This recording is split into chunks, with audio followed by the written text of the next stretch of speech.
ఆమోదం పొందేందుకు అవకాశం ఉంది. కానీ 360 మంది సభ్యులు ఎన్డీఏ కూటమి వద్ద లేవు కదా, ఎట్లా సాధ్యమవుతుంది? బిల్లులు పాస్ అయితే చూద్దాం.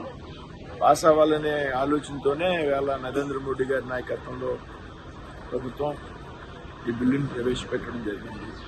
ఏదైతే దేశంలో మహిళా సాధికారత సాధించాలి అనేటువంటి ఒక లక్ష్యం ఉన్నదో ఆ లక్ష్యాన్ని సాధించే దిశగా గతంలో కూడా అన్ని పార్టీల యొక్క ఆమోదంతో లోక్సభలో 33% రిజర్వేషన్ బిల్లునికి ఆమోదింపజేయడం జరిగింది. ఈరోజు 29 ఎన్నికల నుండే దాన్ని అమలు చేయాలని ఒక మంచి ఆలోచనతో మళ్ళీ 2034 వరకు కాకుండా సాధ్యమైనంత త్వరగా ఈ బిల్లును ఆమోదింపాలనే ఉద్దేశంతో ఇవాళ లోక్సభ ప్రత్యేక సమావేశాలు ఏర్పాటు చేసి బిల్లుని ప్రభుత్వం ప్రవేశపెట్టడం జరుగుతుంది. తప్పనిసరిగా ఇది ఆమోదం పొందుతుందనేటువంటి విశ్వాసం, నమ్మకం మాకైతే ఉంది. దేశ ప్రజలందరూ కూడా, ముఖ్యంగా మహిళలందరూ కూడా ఈ బిల్లు ఆమోదం కోసం ఆసక్తిగా ఎదురు చూస్తున్నారు. అంటే ప్రతిపక్షాలన్నీ కూడా డీలిమిటేషన్ ప్రక్రియ సరిగ్గా లేదు, ఆదరాబాదరాగా తీసుకొచ్చి ఈ బిల్లును ప్రవేశపెడుతున్నారని చెప్తున్నారు.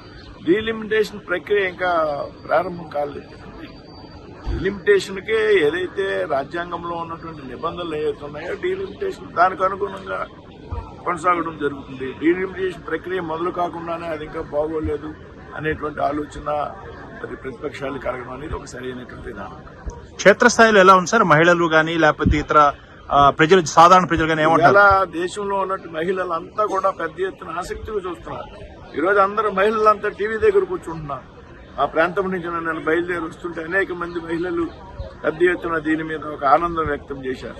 ఇవాళ దేశంలో ఉన్నటువంటి అనేక ఛానళ్ళన్నీ కూడా ఇవాళ ఈ మహిళా బిల్లు మీద ఏ రకమైనటువంటి పార్టీ ఏ రకమైనటువంటి వైఖరి అవలంబిస్తా ఉంది, ఏ పార్టీకి మహిళల యొక్క బిల్లు మీద, రిజర్వేషన్ మీద చిత్తశుద్ధి ఉన్నది అనే ఎన్నికల కోసం, రాజకీయాల కోసం ఈ బిల్లు గురించి పత్రికలతో మాట్లాడటమే కాదు, చట్టసభల్లో ఆ పార్టీల వైఖరి ఏ విధంగా ఉన్నది అనేటువంటి విషయం మీద మహిళలంతా కూడా ఆసక్తితో ఉన్నారు.